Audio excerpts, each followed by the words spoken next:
Thank you all for being here today. This is energy and sustainability for any students coming in, and we might have a couple more kind of coming in as we start. But my name is Prina, and I'm going to be moderating the conversation today. I am a Weinberg student majoring in neuroscience, and I am a second year. And if Sorry. Okay. So I apologize. We have a great lineup of alumni speakers to share their insights with the group today. And so the plan for this event is for once we hear about them or hear from them for 40 minutes or so, we're going to start taking questions from the audience. So if anyone wants to turn their mic on and ask a question during that time, you can definitely do that. Otherwise, you can submit your question via the chat. You could just privately message me or publicly message, and we can call on you, or it can be read aloud by the moderator, which is me. So without further ado, let's get started with introductions. So I think all of our alumni are here. Ashley, would you like to start us off? Yeah, hi everyone. My name's Ashley. There's two of me here because my headphones are one of them. I currently work at MasterCard in climate data strategy. I graduated from Northwestern in 2019 and I majored in political science and I minored in business institutions. Do you want me to go through my 2-minute spiel or just a high level? Yeah, whichever you want. If you want to go ahead, you can just kind of do the 2-minute spiel. Perfect. Okay. Yeah. So I guess when I was at Northwestern, I didn't completely know what I wanted to do. I went back and forth between I'm going to be a doctor to I'm going to be a politician. I really didn't have it figured out. But there were buzzwords going around campus, like consulting, investment banking. And so I ended up going into that path. But kind of realized pretty quickly it wasn't right for me. And so my senior year, I ended up applying for a master's program at Columbia in international relations, just to give myself more time to test out what I wanted to do. And also quickly realized that was not it. And so I really spent time trying to explore to figure out what it was, and happened to take a class for fun in sustainable agriculture and immediately fell in love with it, and ended up switching my master's program at Columbia to be in sustainability management. And that's really how I broke into the industry, but it took a lot of time of exploring. And I think that there was a lot of pressure when I was at Northwestern to kind of have it figured out and to do, 3 majors and 2 minors. And it was really that exploratory period when I found that sustainability was what I wanted to get into. And so now I work at MasterCard. I cover our climate data strategy, calculating and reporting our greenhouse gas emissions. That's awesome. Thank you, Ashley. Ariel, do you want to? Sure. Hi, everybody. My name is Ariel Drehobel. I graduated in 2012 from Northwestern with a double major in history and international studies and a minor in environmental science, policy, and culture. I currently work at the solar office at the Department of Energy on equitable access to solar energy, so specifically community solar and also low-income rooftop solar. I think similarly to Ashley, when I was in college, I wasn't quite sure what I wanted to work on either. I knew I wanted to work on something related to climate change mitigation and equity, and I took a lot of different classes within the Weinberg College of Arts and Sciences kind of related to those topics. I ended up going right from completing my undergrad at Northwestern to doing a master's program in Europe for 2 years. I did an Erasmus Mundus graduate program. I'll put a link in the chat for folks who want to check that out. So the program I did was environmental science, policy, and management, which was pretty broad also, and let me kind of study in a lot of different areas and kind of hone in on what I wanted to do. After completing that, I moved to Washington, D.C. and really wanted to work kind of in the nonprofit space on climate change. And from that, I did a couple internships and kind of fell into the energy sector, which I think is an awesome place to be, and happy to talk more about that. I spent about 6.5 years working at a nonprofit on energy efficiency and equity. and then moved over to the solar office about almost 2 years ago now. Happy to talk more about it. Pass it back to you, Brina. Thank you, Ariel. It's great to meet you. Mark, would you like to introduce yourself? Yeah, happy to. And hopefully my data is survivable in this park here in Boulder, Colorado. So if you lose me, I'll go off video. Hey everybody, thanks for having me. Mark Silberg. I am currently a climate and energy policy advisor to the governor here in Colorado and graduated from Northwestern in 2014, majored in philosophy and then a minor in environmental policy and culture and the sustainability and energy certificate from ISIN. I got started in this work really in college. It was somewhat opportunistic. It was, Ariel was with us too, but it was during a time where there was really significant federal funding and interest in climate action during the Obama administration. And luckily, Chicago and Evanston was a small enough community of people in clean energy that it was pretty easy to get involved.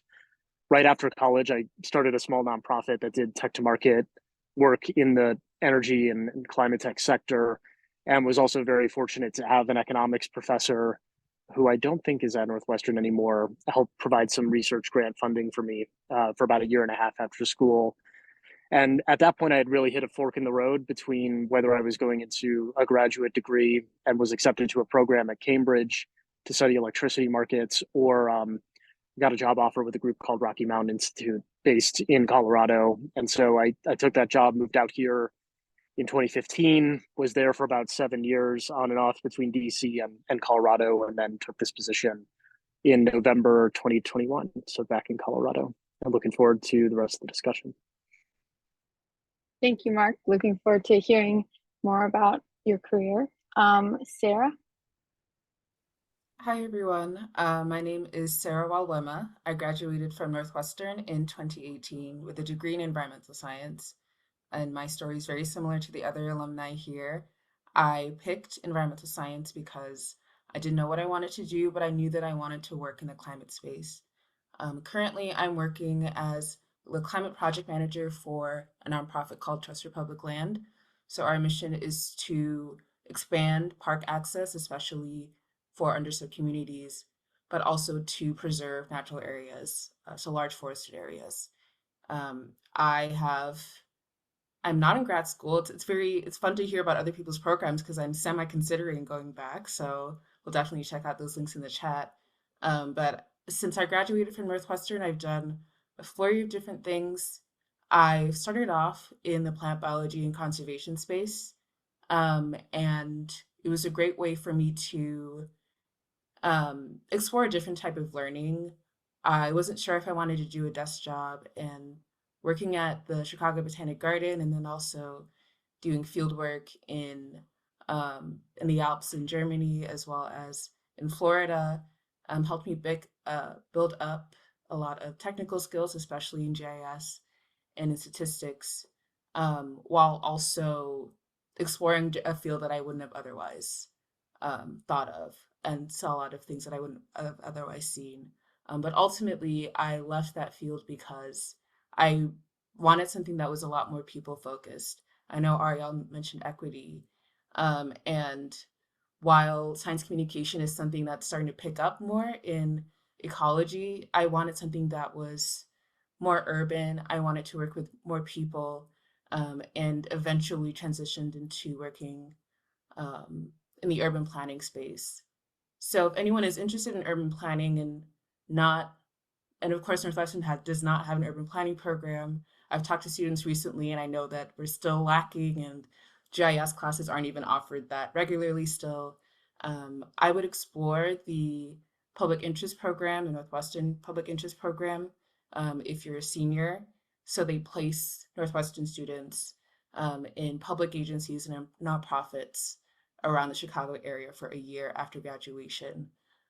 So I just happen to be placed in an urban planning firm, but there are other sort of planning and policy adjacent firms that are a good stepping stone if you're seriously considering going into that program, but aren't quite ready to pick a grad school program. So that's the route that I chose, and I had a short stint working for Mayor Lightfoot, while she was building her administration, realized that I did not want anything to do with politics and wanted to work on a different scale. But eventually found myself a place in the urban planning realm. I feel like it's a great mix of using my technical skills, but also being extremely people focused.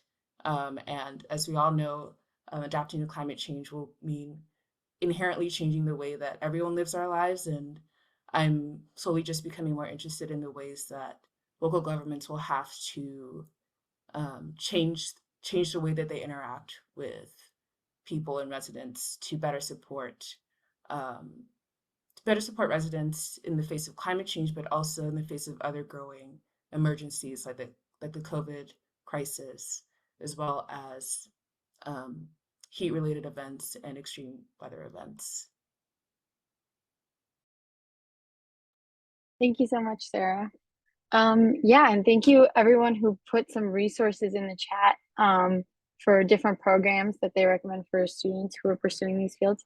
So that's really helpful. And if anyone has any follow-up questions on those, then feel free to message it in the chat as well, or just go ahead and unmute and you can ask. And we could get started then with the first question, which is kind of related to what you guys already touched on in terms of like how school has, or like experiences in school has impacted your chosen industry or field. But the question is, what were some of the impactful classes or experiences for you in school that led you to consider and pursue your chosen industry or field? So we could just start with Ashley and then go back around again, if that's all good. Yeah. So as I kind of said in my intro, I started off with an investment banking track. So pretty much all the classes that I took at Northwestern did not really apply to what I ended up with. But I thought that like the best advice that I would give myself like now, like looking back, is to like spend that time exploring. And you have some of that with like your distribution credits. But in my mind, when I was there, it was like you need to have 2 majors, 3 minors, and like trying to figure out what classes can double count, you know, for each of those things. Like I was more strategic about picking my classes than really thinking about, can I like explore something new with that? But I can talk more about my experience at Columbia, where I did my sustainability master's, and maybe there are classes at Northwestern that would translate over to that. What really got me interested in the field was that sustainable agricultural class that I took, and that was like me exploring like within my master's program.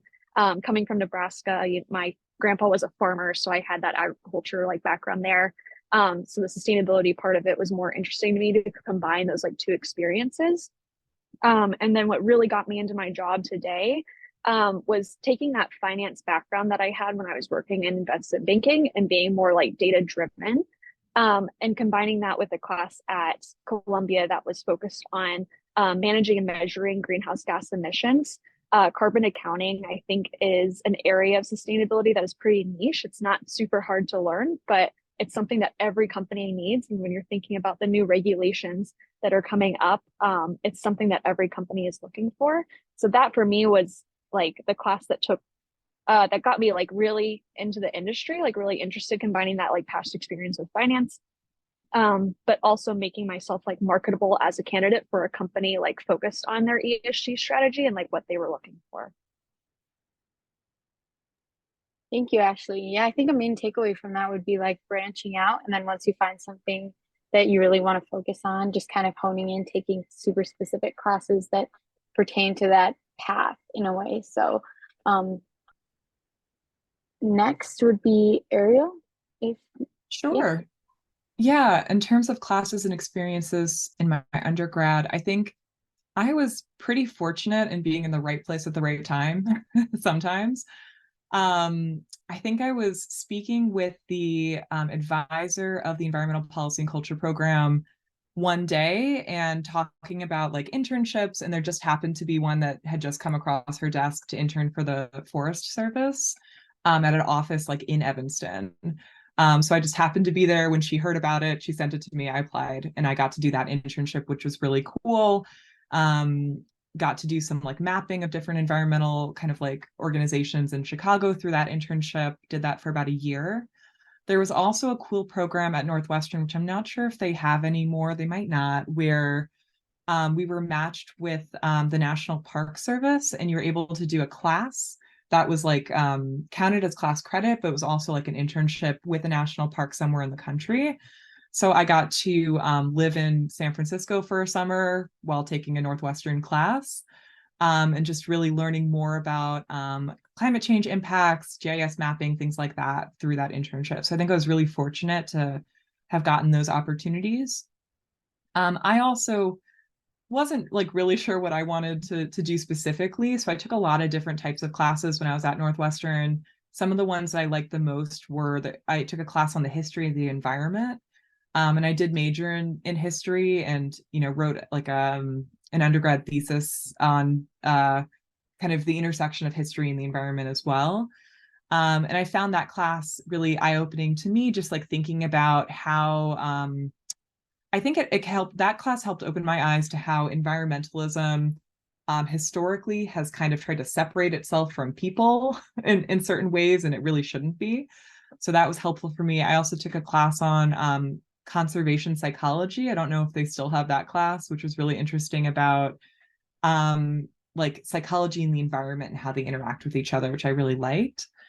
Also took some classes on US environmental politics. The economics of climate change was a class I took. Took a class on religion and ecology, which was also really interesting. And also environmental law and policy, I think, was a class I took. So there just like a wide variety of different things, which I think helped shape the way that I think about climate change and the environment, which was really helpful leading into my master's program as well. I will stop there.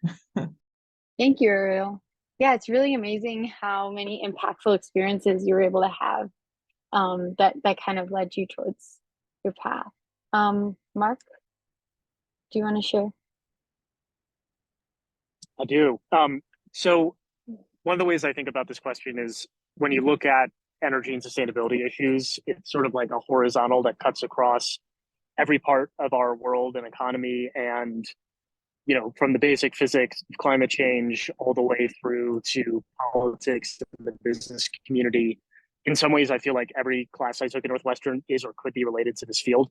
And so I would echo the sentiment of some of my peers here that, really following whatever interests you is a helpful starting point.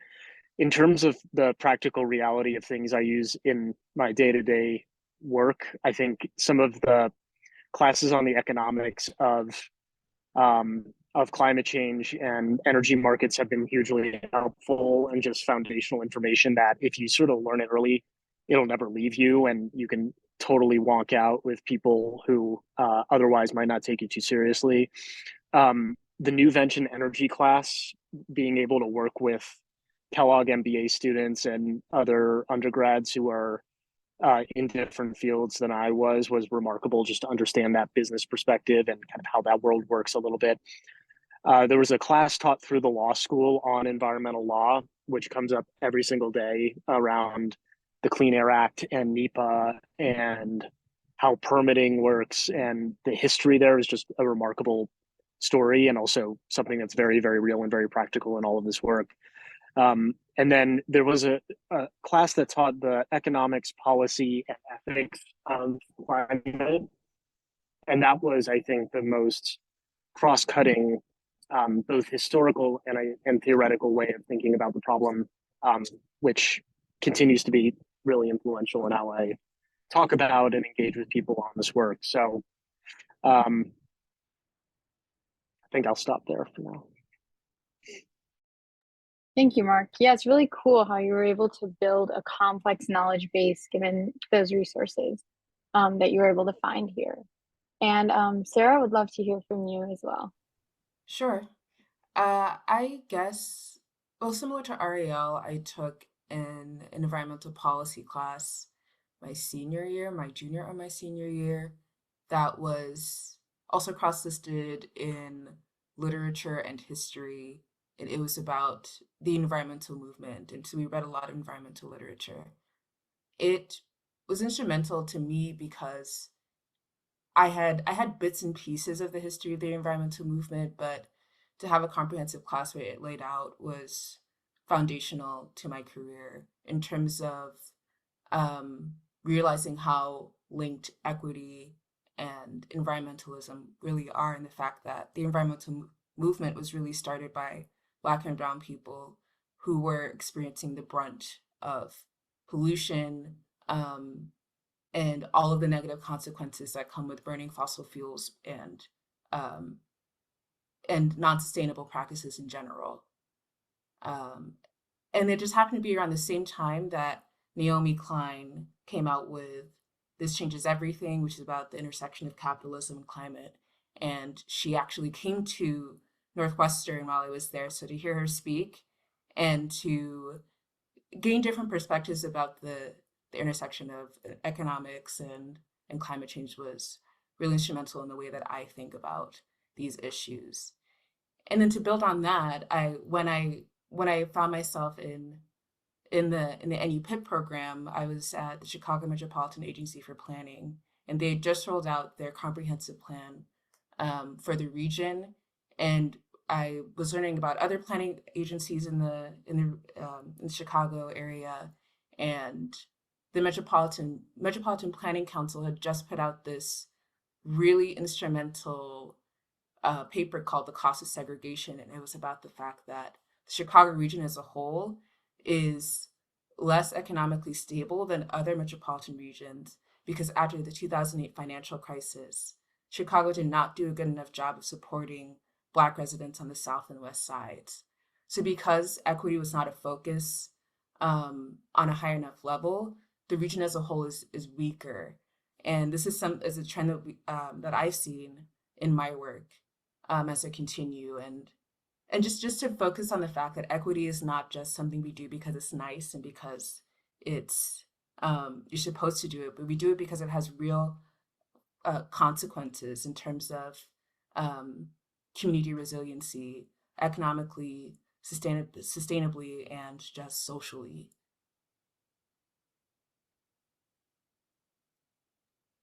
Yeah, thank you, Sarah. And where you pointed out how energy sustainability and environmental policy are all kind of tying into so many different industries and professions, that kind of brings us to our next question, which is, so I guess this is kind of sub question under your job function today. And then it says, does your work cross over with other industries? So if you have any insight on like how your job function is crossing over with other industries and maybe like how you apply that to your own work, you can go ahead and share. And Ashley, if you want to start us off, feel free. Yeah. So I think the sustainability in general crosses over with pretty much every single industry. And that's like was one of the things that was most interesting to me, is that coming from someone who had a lot of interests, like I could work with a lot of different people on the same initiatives because, you know, the climate is like really impacting all of us. And so from my perspective in my current job, like I'm calculating greenhouse gas emissions for MasterCard on a global scale. And if you think about the different scopes of greenhouse gas emissions, there's like scope 1 and 2, which is like your own company's emissions, like what you are like currently impacting. So whether like you're purchasing electricity or you're burning, you know, natural gas on site to power like a data center at MasterCard, those scope 1 and 2 emissions are another company's scope 3 emissions, which is like the supply chain. You're thinking like upstream and downstream distribution of products. So you're really working with people across different industries when you are working in sustainability because it impacts everyone. And in a company's like sense, like if I do not, like as MasterCard, like if we do not get to our net zero goal, it not only impacts MasterCard, but it impacts like our suppliers as well, people who are working with MasterCard for their own products to get to net zero.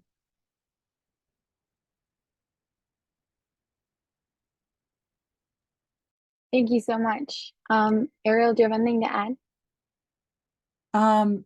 Sure. So the question's about overlapping industries. Is that right? Yes. Yeah, and just like kind of in your job specifically today. Yeah, I feel like there are, gosh, so many industries that are overlapping right now, especially in the solar sector where I'm working. There's folks in like philanthropy and investment, right, that are investing in developing projects. There's folks who are going through the process of developing solar projects, which involves a lot of economics. It involves understanding, tax credits and all of these, new policies that are coming out. There are more community-based developers who are developing projects to meet equity and community needs. That's a lot of what we're focused on in the solar office too, is how to move solar development to lead to more community wealth building and energy democracy in particular. There's folks who work in public policy, who work for states, who work for federal government, local government. There's like manufacturing sectors who are developing the materials. There's the science, like the more scientific research sector that is doing research on how to make solar panels more effective and more efficient. There's just so many like overlapping industries and so many ways to come into the sector. I think there's a question later that's going to be asked about something related to like, I don't know, what we're excited about for like the sector that we work in or what the future looks like. And I will just, give a plug that the solar sector really is booming now with a lot of the policies that have been passed, like the Inflation Reduction Act, the Greenhouse Gas Reduction Fund. So it's really a great sector to move in, and there's a lot of different elements and aspects of it that you could explore. Pass it to Thanks Mark. so much. Yeah. Yeah, Mark, Yeah. go ahead. Yeah, so I'd answer this question in two ways from the perspective of my current gig. So one is that,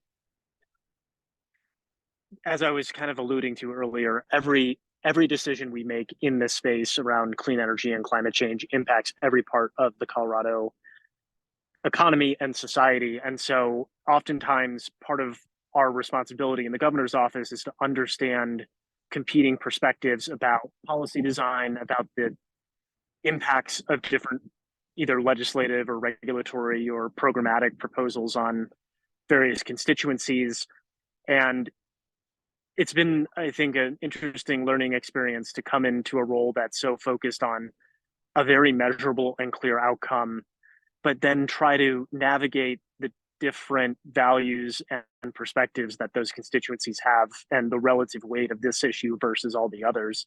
And so, I think no matter what career path you end up taking, even if it doesn't have the name energy or sustainability in the title, odds are you're going to come into contact with opportunities to influence the outcome in this work. And so, certainly I see a lot of that. I think the second piece is having come from a more nonprofit advocacy background and working on, consulting and economics and policy strategy on climate, in addition to just being at the center of those negotiations between a number of different interested parties. I'm also finding myself in the room, with the governor and other policy advisors who might be working on homelessness or housing policy or crime or healthcare or any number of different issues. And so at the government level, you're not just negotiating between various perspectives on climate and energy policy, but you're contextualizing climate and energy policy in the context of all these other social and political issues. And so I'm very lucky to have a boss who is very focused and interested in the subject matter, but there are real trade-offs, right? And so, I often say there are no solutions, only trade-offs. And so when we're considering a rulemaking or taking a position on legislation or developing a budget for the state, ultimately it's not just competing priorities in the climate and energy arena, but it's all of those other things as well. And there are winners and losers in oftentimes many of those processes. So hope that indirectly at least addresses the question, but it's been very helpful for me to see also this broader context in which we're all operating and how energy and sustainability fit into it. Yeah, thank you. Yeah, it's great to hear about the intersection of all these different industries kind of playing into your everyday career. Sarah, do you have anything else to add? Yeah, I mean, this is a very hard question to answer. And even though I'm going last and I had the most time, I'm still having a hard time answering it just because I agree with what everyone had said before, which is that climate and sustainability affects everything that we do and will only more so become a reality as time goes on. So I think it'll be more helpful for me to talk about maybe the internal structure of Trust for Public Land, the nonprofit where I work, and the way that we think about the intersection between climate and our general commitments. So in my work for Trust for Public Land, I work inside of what's called the lab. So the lab is in charge of leading our thought leadership and making sure that the field offices in our hundreds of offices throughout the U.S. Are all working toward our shared commitments to climate, health, economic sustainability, um, and community. So when we're writing a paper, it has to, everything that we do has to forward all of those different initiatives because we see how they work in tandem. So this is the most interaction I've had um, with leaders in the health department. And I think that's been really it's been a very enjoyable part of my job because it's something that I'd always thought about, something that I'd read in an article once or twice, but to see the way that park access can just lead to better health outcomes in terms of mental health, but also just in terms of physical health, air quality, and heat mitigation has been great. Externally, we have a lot of external partners.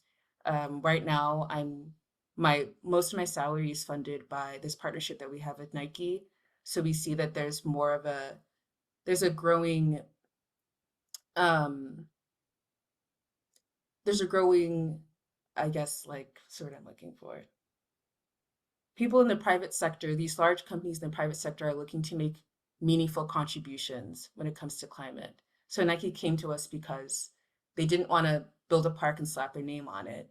They wanted to fund catalyst projects that would have lasting effects for communities, and make investments that matter, even if their names are only like a footnote at the bottom. So that's been an interesting part of my job because I don't have that much experience working with such large corporations who are really looking to make meaningful changes. Thank you, Sarah.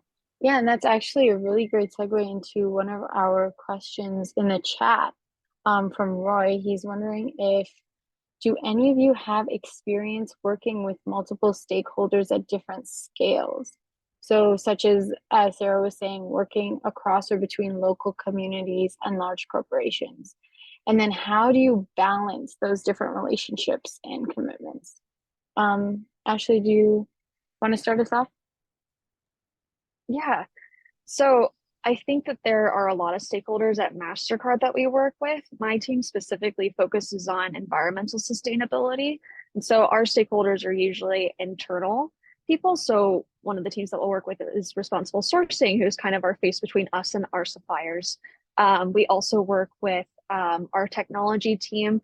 MasterCard has a lot of data centers because we process a lot of transactions. So every single like credit card transaction is going through one of our data centers. So we're partnering with them to make our data centers like more efficient. MasterCard as a whole, though, we definitely have like partners that we're working with. That's more of like the social and governance team. They're more like externally facing.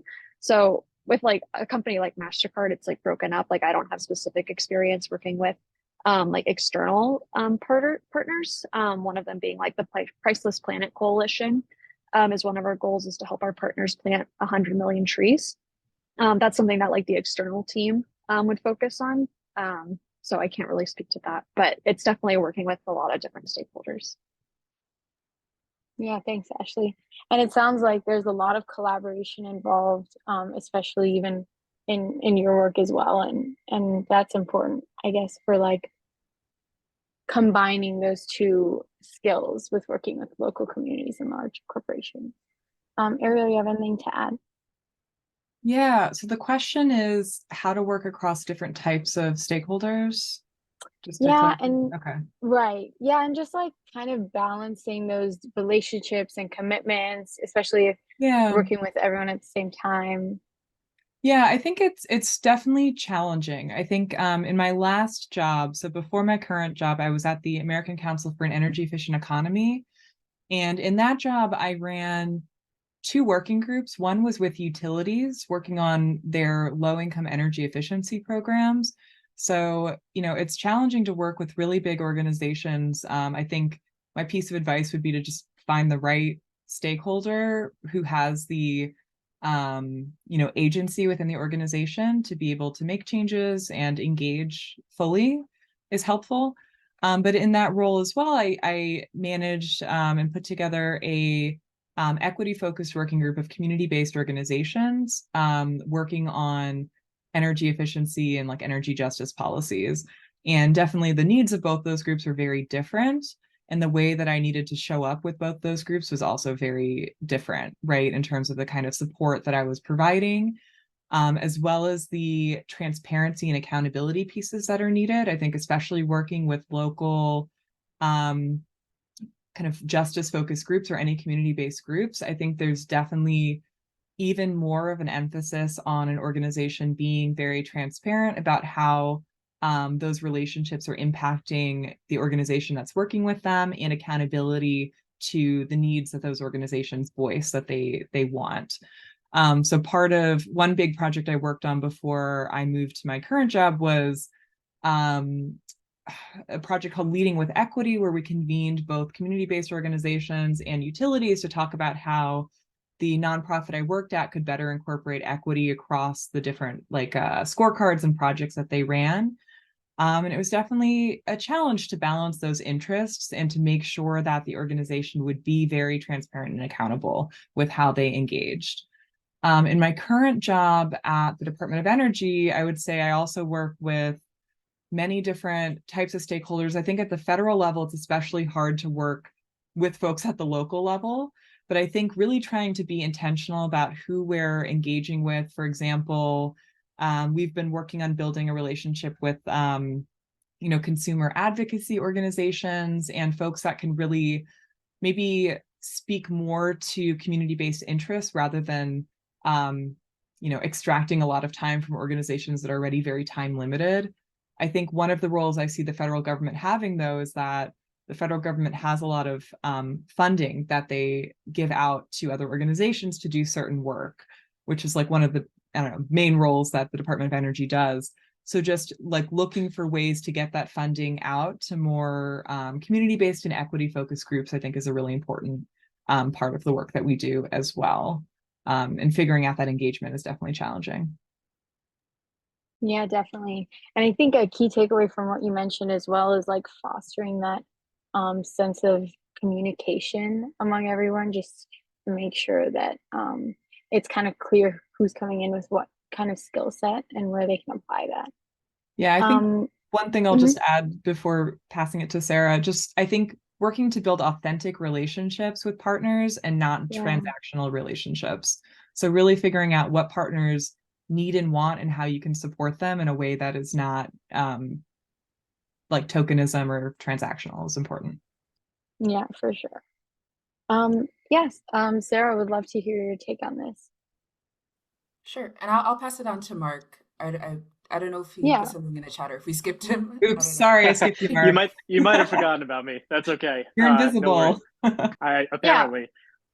Well, hey, I mean, I think Ariel left it on a really good point, which is Colorado's a small place, and my experience here has been, and this isn't true in every state, and this isn't true in every job, and I can't speak for others, but I think not just engaging with your partners and stakeholders authentically, but assuming best intentions. I think there's a tendency, particularly in the media, to portray certain constituencies or points of view as the enemy in the long arc of decarbonizing the global economy.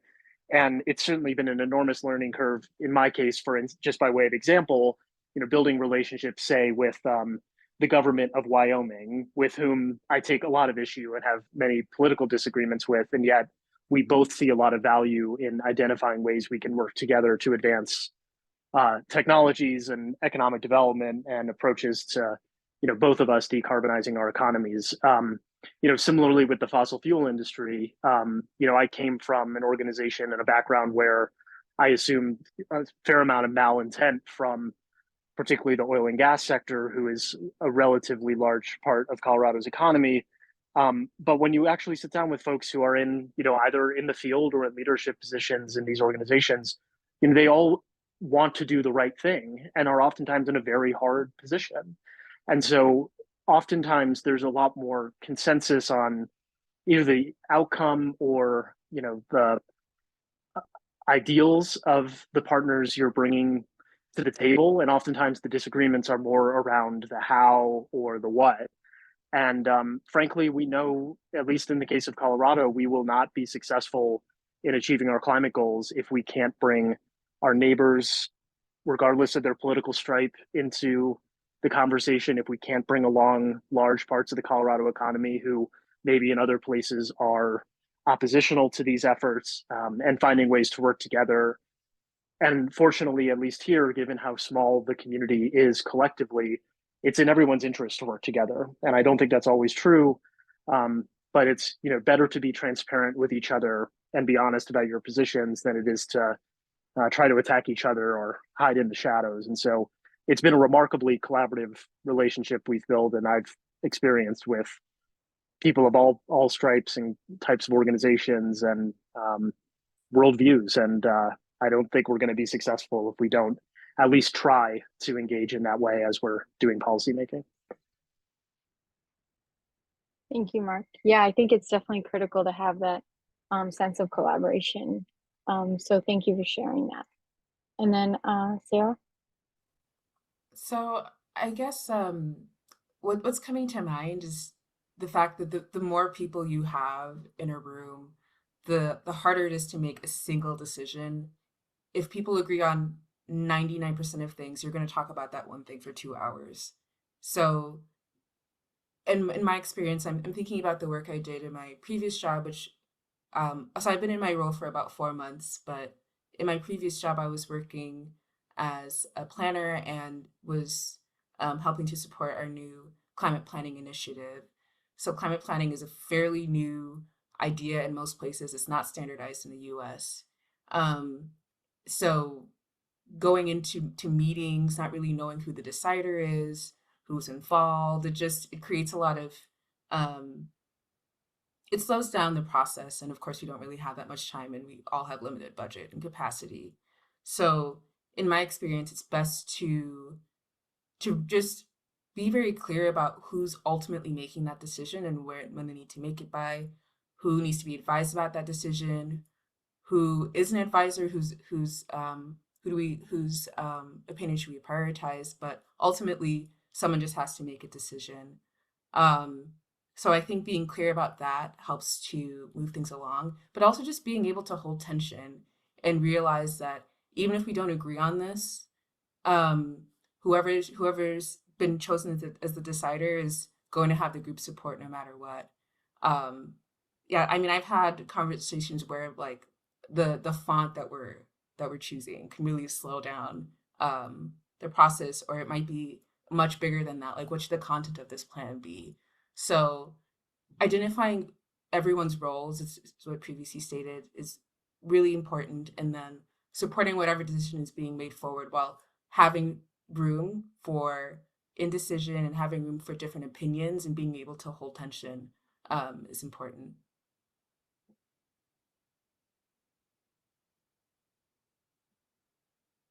Yes, definitely. Thank you. Yeah, and thank you, Roy, for asking that question. I think it sparked a really solid discussion on collaboration, transparency, and definitely, as Sarah just was talking about, like debate and dissonance within a field, and kind of finding out like who is the main voice that needs to be heard, and how can we get people on the same page. So, with that, we still have a little bit of time. If anyone else has any more questions, you can feel free to drop those in the chat or just go ahead and unmute. And while we wait, there is another guiding question I could ask you guys, which is there... Oh, yeah. I did have one thing to ask. Yeah, no, it's all good. Yeah. I was just curious. Thank you guys all for sharing so far. I am looking to postgrad. I'm going to graduate soon, but when looking into spaces like ESG or even climate action, I'm a little like hesitant when searching different opportunities if like organizations are truly aiming to like change their behaviors, or this is kind of like a greenwashing / like performative method. And I was wondering what y'all have seen through your experience in terms of actually making an impact versus saying, oh, we have this goal to set by this time to be how much carbon less. I guess that makes sense. So for me, when I was interviewing with companies as I was like graduating from my master's program, one of the things I would do is I would read the company's ESG report. And I think it actually gives you like a really good glimpse of like how like truthful they are being about their initiatives, whether it's just because like, oh, we have to do this, versus the ones that are like more forthcoming. So like MasterCard, for example, I can be biased, but like when I was reading like their report, I was like, wow, like I can tell that they're actually doing a lot. At the same time, I was like interviewing with Twitter, and I read Twitter's report, and I was like, this just feels like greenwashing, like they're just doing it because, and Twitter doesn't exist anymore. But my like advice would be like read those reports, because I think it'll give you a good idea whether they actually mean what they're doing or if they don't.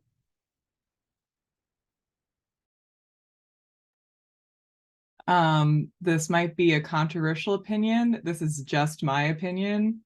It does not represent the government. But I don't think that capitalism is compatible with, mitigating climate change. So,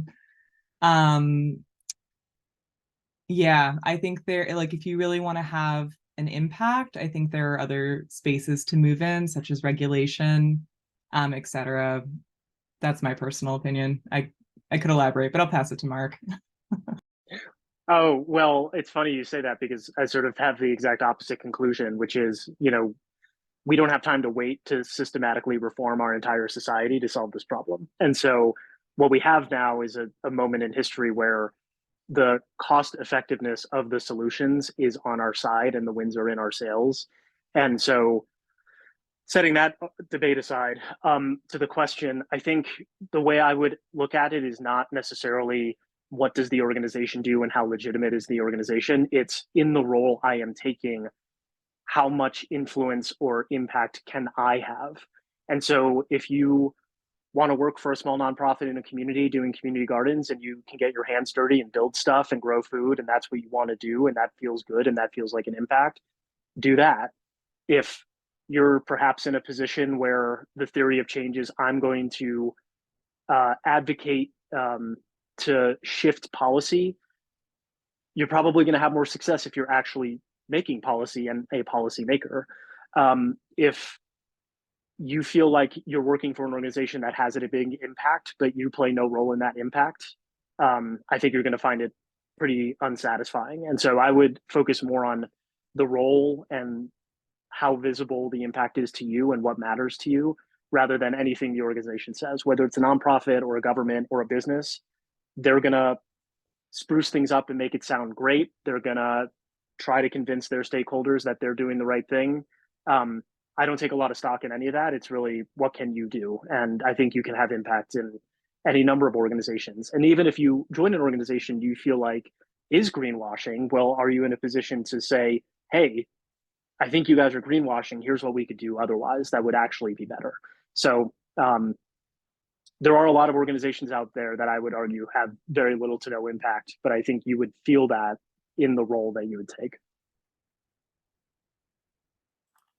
I agree. I agree with Mark in that you should prioritize the actual role that you're going to be stepping in. I've also seen a correlation between organizations in the environmental space that prioritize work-life balance and the well-being of individual employees, that they're more likely to be more committed to external facing commitments. So I think more than anything, you should prioritize a job that's going to value your personhood and the fact that you're not just an employee. But to add to Ariel's point, if you're it's a job is a job, and you'll never be able to feel 100% fulfilled in your role. That's just not how life works. It's not how jobs work. So in addition to the points that Ariel made, you could all strengthening community is always going to be a good thing in the face of climate change and any other external issues that we're all going to face together. So if that means joining, yeah, just figuring out what's happening in your community, voting locally, staying informed, um, reading history and environmental history is a good place to start. But I think, yeah, you'll never be fully fulfilled, and in my opinion, in work. I also advise to seek external and community-based initiatives.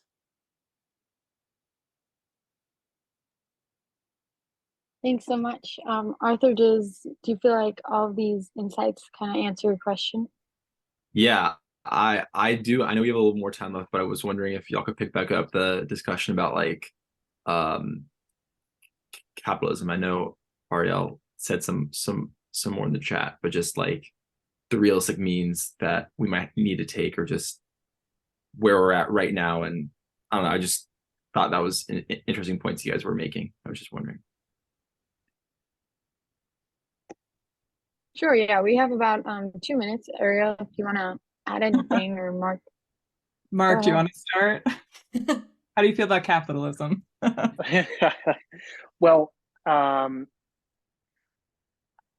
have a little bit of a bias here, both because I've grown up in the late 20th century in the United States, but also, if you look at what we need to do to get to net zero, pretty much all of it hinges on building stuff and deploying technology.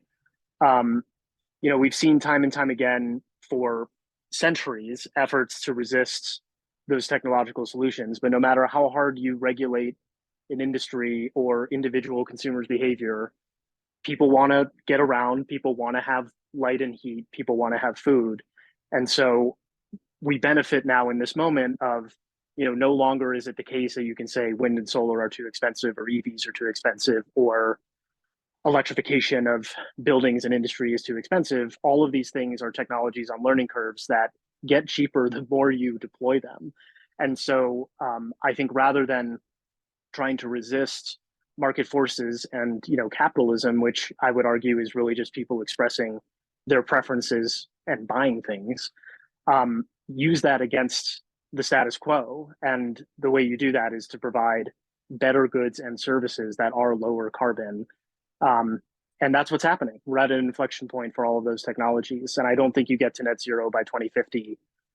Even if you reform capitalism, what happens next? You're still going to need food. You're still going to need light. You're still going to need heat. And if you look at the organizations who are slowest to transition into, say, low carbon electricity, it's those entities that are run, the utilities that are run by governments. And so I think market forces can be used for good. But again, that's just my perspective. Yeah, I'll chime in. I think I disagree a bit with you, Mark, in that I think that as long as we have an economy that's focused on creating wealth for a small minority of people, we're going to keep causing harm to others in terms of extracting resources and disproportionately putting that impact on specific populations of people in the country. I think there's ways to revamp that, such as by strengthening labor unions and moving companies away from shareholder profit to more like worker profit models. But I do agree we need to look at all solutions together. I also know we're about to leave, so